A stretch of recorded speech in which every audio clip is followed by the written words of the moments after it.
अस्सलाम वालेकुम। मैं हूं डॉक्टर ख़ुज़राम नीर और आप देख रहे हैं मेरा यूट्यूब चैनल। आज का जो मेरा लेक्चर टॉपिक है वो है इथम्ब्यूटोल ड्रग की स्ट्रक्चर एक्टिविटी रिलेशनशिप के बारे में, जिसमें हम ये पढ़ेंगे कि इथम्ब्यूटोल के स्ट्रक्चर्स के अंदर अगर हम कोई भी चेंजिंग करते हैं, कोई भी मॉडिफिकेशन करते हैं, तो हमारे इस स्ट्रक्चर पर क्या इफ़ेक्ट्स आ जाते हैं, हमारी पूरी ड्रग के ऊपर क्या इफ़ेक्ट्स आ जाते हैं। तो इथम्ब्यूटोल आपको पता है कि ये एंटी माइक्रोबियल एजेंट है और ये ट्यूबरक्लोसिस की ट्रीटमेंट के लिए हम देते हैं और ये बैक्टीरिया की ग्रोथ को स्टॉप कर देता है, बैक्टीरियोस्टेटिक एजेंट है। ठीक हो गया। अब ये है केमिकल स्ट्रक्चर इसका इथम्ब्यूटोल का केमिकल स्ट्रक्चर। इसमें 2 अमाइनो ग्रुप प्रेजेंट है, एक ये और एक ये 2 हैं amino group. 2 amino group present है। एक साइड पर एक ब्रांच अल्काइल ग्रुप प्रेजेंट है और दूसरी साइड पर दूसरी ब्रांच अल्काइल ग्रुप प्रेजेंट है।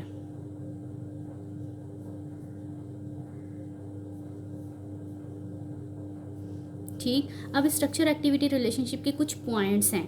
पॉइंट नंबर 1 में है कि ये जो प्रेजेंस है अमाइनो ग्रुप की NH मतलब जो 2 ग्रुप प्रेजेंट है ना अमाइनो ग्रुप, इसकी जो प्रेजेंस है ना हमारी पूरी ड्रग के अंदर, ये इसेंशियल रोल प्ले करती है एंटी माइक्रोबियल एक्टिविटी के ऊपर, इसेंशियल रोल प्ले करती है एंटी माइक्रोबियल एक्टिविटी पर।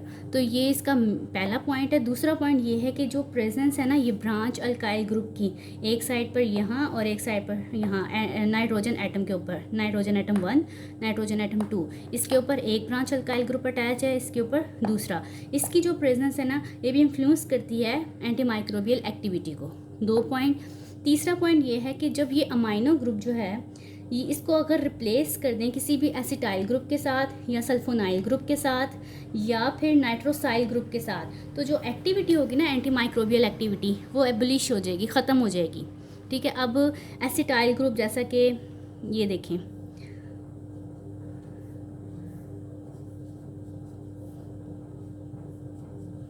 ये है एसिटाइल ग्रुप हो गया और है ये सल्फोनाइल ग्रुप।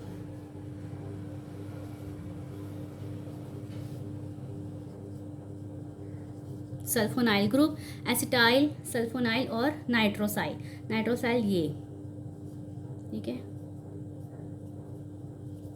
अच्छा, अगर हम इन अमाइनो ग्रुप की जगह ये ग्रुप अटैच कर दें, एसिटाइल अटैच कर दें या सल्फोनाइल अटैच कर दें या नाइट्रोसाइल, तो जो एक्टिविटी होगी ना एंटी माइक्रोबियल एक्टिविटी जो एक्चुअल हमारी ड्रग की है, इस ड्रग की जो एंटी माइक्रोबियल एक्टिविटी है वो एबलिश हो जाएगी, ख़त्म हो जाएगी।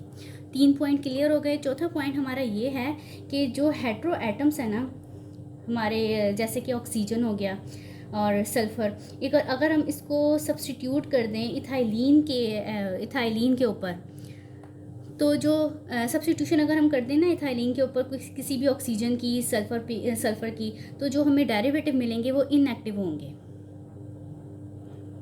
5वां पॉइंट ये है कि जब हाइड्रोक्सिल ग्रुप, ये जो हाइड्रोक्सिल ग्रुप है यहाँ पे एक ब्रांच पर ये हाइड्रोक्सिल ग्रुप है, एक पर ये हाइड्रोक्सिल ग्रुप है। ठीक है। ये है हाइड्रोक्सिल ग्रुप। ठीक है। अगर हम इसको रिप्लेस कर दें मिथॉक्सी के साथ, क्या OCH3, ये है मिथॉक्सी, या फिर इथॉक्सी OC2H5, रिप्लेस कर दें मिथॉक्सी के साथ या इथॉक्सी के साथ, ये हाइड्रोक्सिल जो ग्रुप हैं, तो जो हमें एक्टिविटी जो मिलेगी ना वो सिमिलर होगी जैसा कि इस पेरेंट कंपाउंड की है।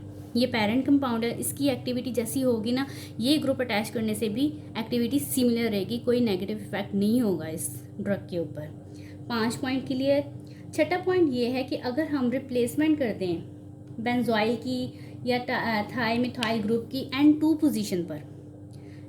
पोजीशन पर नाइट्रोजन के सेकंड नाइट्रोजन की पोजीशन पर अगर हम रिप्लेसमेंट कर दें बेंजोइल की या फिर थायोमिथाइल ग्रुप की, तो जो हमें रिजल्ट मिलेगा ना, ऐसी ड्रग मिलेगी वो इनएक्टिव होगी, उसका कोई एंटी माइक्रोबियल एक्टिविटी उसकी नहीं होगी, ना तो वो ट्यूबरक्लोसिस की ड्रग होगी। जैसे कि ये कौन सी, ये है बेंजोइल ग्रुप, स्ट्रक्चर इसका ऐसे है, सॉरी, बेंजोइल का स्ट्रक्चर कुछ इस तरह से है।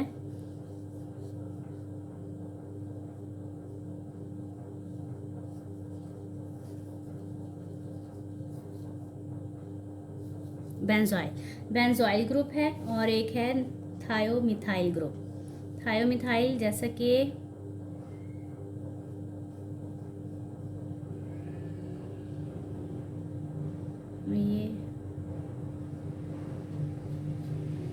डबल बॉन्ड, ये है थायोमिथाइल। ठीक हो गया। अगर हम N2 पोजीशन पर इन दो रिंग को अटैच कर दें, या बेंजॉइल रिंग अटैच कर दें या थायोमिथाइल रिंग अटैच कर दें, तो जो हमारी एक्टिविटी होगी ना वो लॉस हो जाएगी, हमारा कंपाउंड पूरा का पूरा इनएक्टिव हो जाएगा, डीएक्टिव हो जाएगा, कोई इसकी एंटीमाइक्रोबियल एक्टिविटी प्रोड्यूस नहीं होगी। तो ये थी हमारे 6 पॉइंट के ऊपर इथम्ब्यूटोल की स्ट्रक्चर एक्टिविटी रिलेशनशिप। इसको हम रिव्यू करते चलें तो पहला पॉइंट ये था कि ये जो अमाइनो ग्रुप हैं नाइट्रोजन के, 2 अमाइनो ग्रुप है, ये इसेंशियल रोल प्ले करते हैं इस ड्रग की एंटीमाइक्रोबियल एक्टिविटी को प्रोड्यूस करने के लिए। पहला पॉइंट। दूसरा पॉइंट ये था कि जो ब्रांच अल्काइल ग्रुप अटैच हैं इसके ऊपर, 2 नाइट्रोजन एटम के ऊपर जो ब्रांच अल्काइल ग्रुप अटैच है ये भी इन्फ्लुएंस करती है एंटीमाइक्रोबियल एक्टिविटी को। तीसरा पॉइंट हमारा ये था कि अगर हम अमाइनो ग्रुप की जगह या अमाइनो ग्रुप की जगह कोई भी एसिटाइल ग्रुप लगा दें या फिर सल्फोनाइल या नाइट्रोसाइल ग्रुप लगा दें तो जो हमारी एक्टिविटी होगी ना वो भी ख़त्म हो जाएगी, एबोलिश हो जाएगी। चौथा पॉइंट ये था कि अगर हम हेट्रो एटम्स कोई भी ऑक्सीजन की एडिशन कर दें, सल्फ़र की एडिशन कर दें, सब्स्टिट्यूशन कर दें इथाइलिन के ऊपर अगर हम इसकी सब्स्टिट्यूशन कर दें तो भी हमारा जो कंपाउंड है ना वो डेरिवेटिव जो बनेगा वो इनएक्टिव हो जाएगा। पांचवा पॉइंट ये था कि जो हाइड्रोक्सिल ग्रुप जो है इसकी जगह अगर हम मिथॉक्सी या इथॉक्सी लगा दें तो जो एक्टिविटी होगी ना वो सिमिलर होगी जो कि इस पेरेंट कंपाउंड की है। तो मतलब उसका इथॉक्सी मिथॉक्सी के साथ कोई नेगेटिव इफेक्ट प्रोड्यूस नहीं होगा। छठा हमारा ये पॉइंट था कि अगर हम रिप्लेसमेंट कर दें N2 की पोजीशन पर बेंजॉइल या थायोमिथाइल को तो भी जो हमारा रिजल्ट मिलेगा, जो भी हमें ड्रग मिलेगी वो इनएक्टिव होगी, उसकी कोई एंटीमाइक्रोबियल एक्टिविटी नहीं होगी। तो ये थी हमारी इथम्ब्यूटोल की स्ट्रक्चर एक्टिविटी रिलेशनशिप। अगर आपको मेरा लेक्चर पसंद आया हो तो इसको दूसरों तक शेयर कीजिए और बेल आइकन पर भी क्लिक कीजिए ताकि आपको मेरी न्यू से न्यू वीडियो मिलती रहे। तब तक के लिए अल्लाह हाफिज़।